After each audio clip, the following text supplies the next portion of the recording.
ಯುವಕನ ಮೇಲೆ ಹಲ್ಲೆ ಮಾಡಿರುವ ಪಿಎಸ್ಐ ವಿರುದ್ಧ ಸೂಕ್ತ ಕ್ರಮ ಕೈಗೊಳ್ಳುವಂತೆ ಆಗ್ರಹಿಸಿ ಠಾಣೆ ಎದುರು ಗ್ರಾಮಸ್ಥರ ಪ್ರತಿಭಟನೆ ನಡೆಸಿರುವ ಘಟನೆ ಬಾಗಲಕೋಟೆ ಜಿಲ್ಲೆಯ ಕೆರೂರು ಪಟ್ಟಣದಲ್ಲಿ ನಡೆದಿದೆ.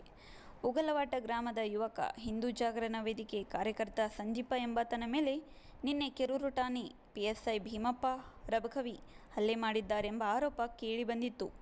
ಇತ್ತ ಘಟನೆಯಲ್ಲಿ ಗಾಯಗೊಂಡಿದ್ದ ಸಂದೀಪ್ ನಿನ್ನೆ ಜಿಲ್ಲಾಸ್ಪತ್ರೆಗೆ ದಾಖಲಾಗಿ ಚಿಕಿತ್ಸೆ ಪಡೆದಿದ್ದು, ಇಂದು ಸಂದೀಪ್ ಕುಟುಂಬಸ್ಥರು ಮತ್ತು ಗ್ರಾಮಸ್ಥರು ಪ್ರತಿಭಟನೆ ನಡೆಸಿ ನ್ಯಾಯಕ್ಕಾಗಿ ಆಗ್ರಹಿಸಿದ್ರು.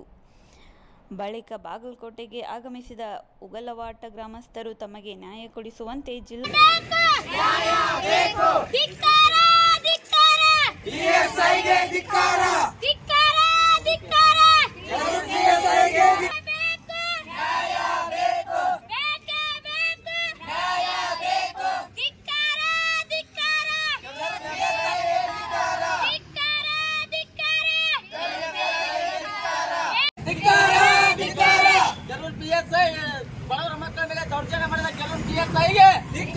ಹಿಂದೂ ಕಾರ್ಯಕರ್ತರ ಮೇಲೆ ಹಲ್ಲೆ ಮಾಡಿದ ಪಿಎಸ್ಐಗೆ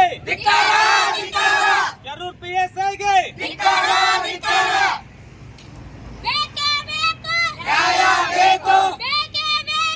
ನ್ಯಾಯ ಬೇಕು.